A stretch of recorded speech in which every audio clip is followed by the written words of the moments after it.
Sizzle stuck and chocolate flake. Cheers, Hannah. Russian ingredients, love in the Yeah. Wish your body feels so fine. Healthy living every time. Welcome to Dancing in the Kitchen, a cooking show with a twist. On this show, we nourish ourselves inside and out through healthy food, music, fun, dance, and joyful community. And today, we are talking about sourdough bread making and fermentation. Fermentation is this very ancient practice that humans have engaged in, and it's a beautiful connection with nature. Long before there was instant yeast, long before refrigerators, our ancestors fermented foods to make it more bioavailable, to make them last through the winter season. And while it's very trendy these days, it's really ancestral. So I love bringing this back into our culture and our awareness in the kitchen and into our skill set, because it's something that we've lost connection with. And there's something so beautiful about fermentation, because it's this relationship with the microbes, with the ecosystem in the body, and with all the unseen forces in the environment that facilitate transformation and that require a slowing down. I am so excited to have Caprice Crebar here. I'm so glad to meet you. First of all, we've known each other online for a while, so it's a pleasure to have you here. It's an honor. Thank you so much. Caprice Crebar is a health and wellness leader and master certified health coach who helps people transform their lives and get healthier through lifestyle practices and healthy habits. Through her coaching and workshops, she teaches practical, easy to follow lifestyle skills and strategies that support gut health and create more vibrancy and effervescence in life. I look at you and I just feel the word effervescence. Thank you. Because you're really living that bubbly fermentation. True. I've never been told that before, but I'll take it. Yeah, why not, right? And you're also the founder and CEO of an incredible women's networking organization. Will you tell us about that? What's it called? HeartLink Network Women. Fantastic. We've been around for 17 years. This last 3 years, we've designed it to be expanded. So we've got a membership. We have chapter directorships open to expand nationwide. And it's all about creating community for entrepreneurial women to grow together, to rise together. So we're helping, through my health coaching, we're helping people rise their bread. And through HeartLink Network Women, we help women rise. We call it collective prosperity. Oh, that's beautiful. Yeah. Thank you.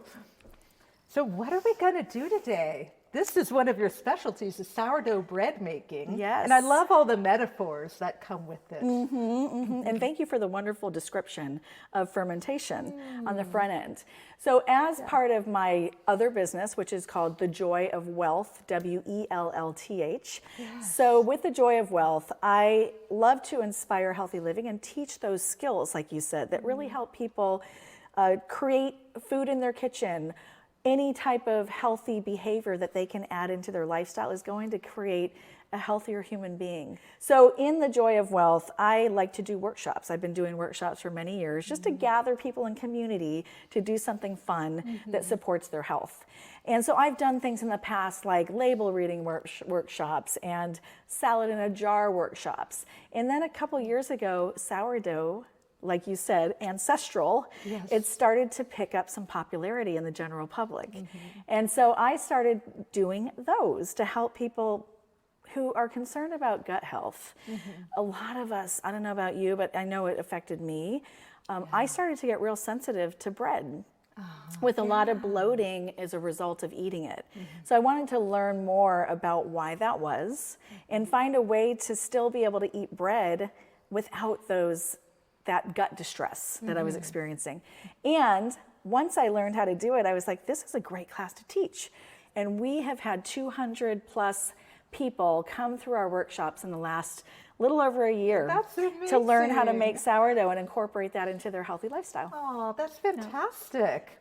Okay, so in the classes, I teach people from the very start, first of all, what is a starter? Okay. Have you heard about a starter? I have. Okay, so a starter is simply flour and water. And this is the beauty of making your own sourdough bread. It consists of 3 ingredients: flour, water, and salt. If you compare that to a loaf of bread that you buy at the grocery store, you will read a long list of artificial ingredients. And if you're buying some brands of sourdough that aren't in the bakery, even the bakery isn't as good as what you make at home, but some of the sourdough loaves that you buy off the shelf are even artificially flavored. So the sour tang of sourdough is artificial. So we really want to make sure, just like I'm sure many of your classes have taught people, that the ingredient list needs to be really short. And it has to be things that you understand, not a bunch of words that you don't, because that means it's pure. So when the water and the flour are combined, the water activates the wild yeast that's natural in flour, and the lactic acid bacteria that's also natural in flour. It comes from the wheat.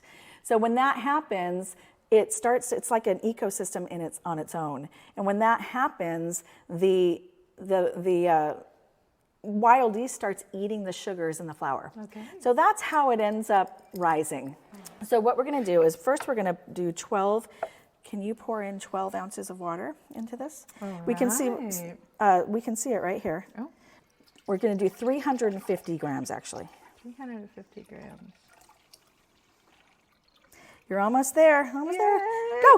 Okay, that's fine. That's fine. So pour that into your bowl, and then I'm going to do the same thing. All right. So 350 grams of water is about a cup and a half.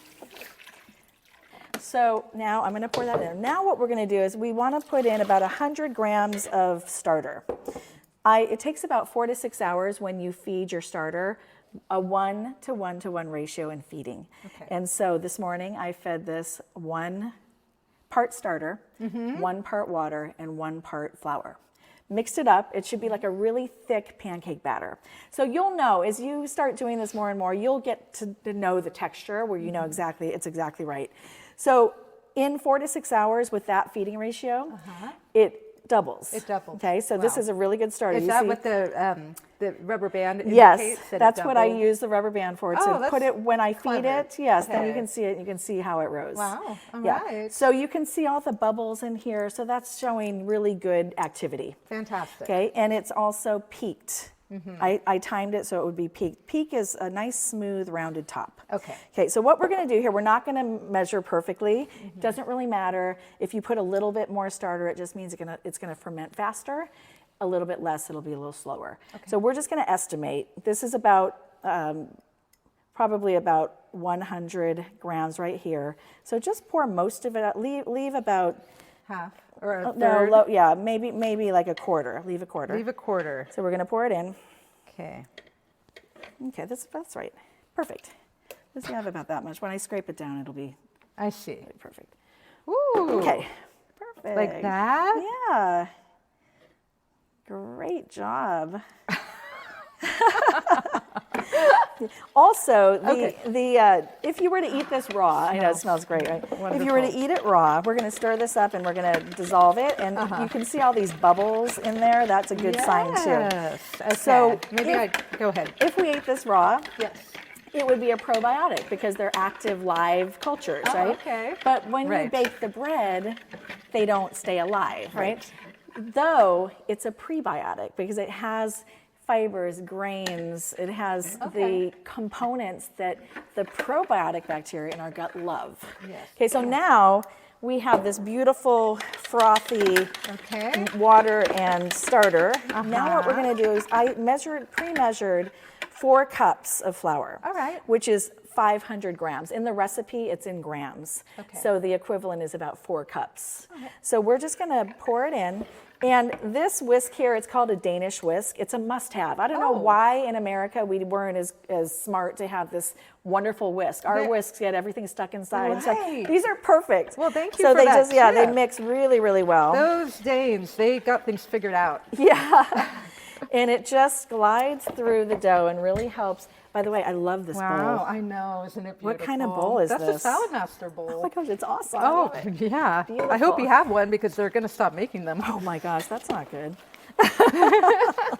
That's a beautiful bowl. It is. Okay, so we're gonna just really blend this together. It's gonna end up being shaggy. So you don't, at this point, you're not gonna expect a smooth mound. You know, it's gonna be a shaggy All right. ball of dough. So just you get the flour really nicely incorporated in there. I have this weird thing with flour. I can't touch raw flour. It gives me the heebie-jeebies. Well, you have to. That's one thing you kind of have to do when you're making sourdough. Okay, so if you don't want to touch yours, we can just go on with mine. No. I'm Okay. going to be brave. Okay, so now we have a kind of a shaggy dough here. Okay, now this is where the timing of it comes into play. What we do here is we're going to add some salt.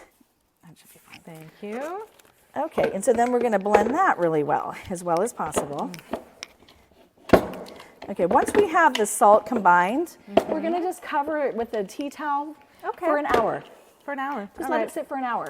Plenty of time to dance in the kitchen Yes. while we wait. What happens in the fermentation process is that wild yeast and the lactic acid bacteria are eating, per se, the gluten, the starches. Okay. I wouldn't recommend it for someone with celiac disease or a really severe sensitivity to gluten, though it does reduce it. So it makes it much more digestible. It's kind of like it gives your body a head start instead of giving it a hurdle to have to go over. And it's why we get that bloated feeling, because it takes our body time to digest those proteins. And because the acid, the bacteria and the wild yeast is eating it, it's done that pre-digestion for us. Thank you, wild yeast and bacteria. Right. Okay, so now we have this wonderful shaggy dough. It's an hour later, right? We just put the salt in an hour later. An hour has gone by. Yes. And what we do now is we start the stretch and fold process. Ooh, okay. So the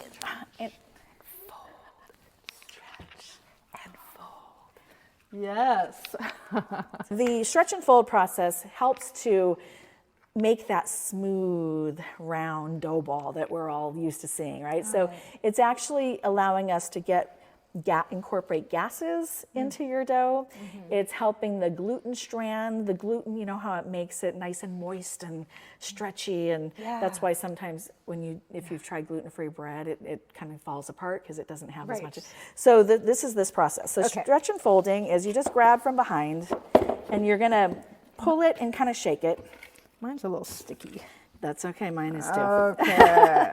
I wanted you to have it sticky because then we can't show it if it wasn't. So then we're gonna rotate it a quarter, do it on this side, and then fold it back over itself. You can leave it in the bowl. Leave it in the bowl. Yeah. And then you're gonna rotate the bowl, do this side. Oh, I see. You're gonna shake it again and fold it over itself. Shake and fold. Yes, and then turn it. And so you're gonna do a series of 4. Okay. Sometimes, I want to stretch it out a little bit, fold it over itself again.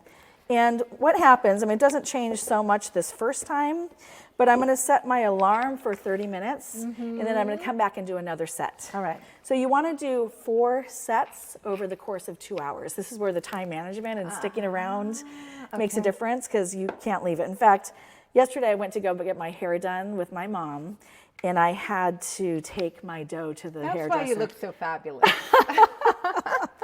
You took your I dough took my to the dough. hairdresser? Yes, and then in between while I was processing and stuff, I'm like, can I go do my stretch and folds? So you do have to really plan. That's the one thing about it. But I had no choice because, I had to be here today.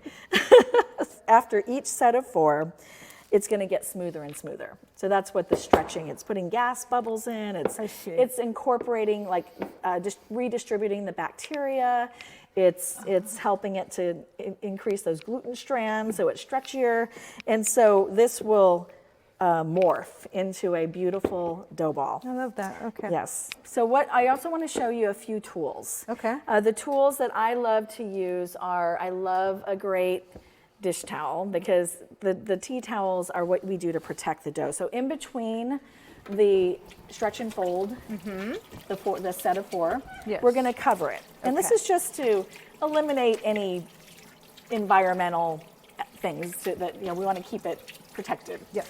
I love these wonderful Those are lids. so sweet. These are available at Okay. the Filling Station Gift and Goods, and they're fantastic. I put it in the refrigerator. Yes, that's it could double. It could double as a hat. That would look Okay. good on you. So this goes in the refrigerator, and then that gives you some time, like a window of time. It slows down the fermentation when it's colder. Okay. So it goes in the refrigerator, and then you have up to 36 hours to bake it. Okay. So after you've done the sets of stretch and folds and it's nice and smooth, it still needs time to continue the bulk fermentation process, which is out on the counter.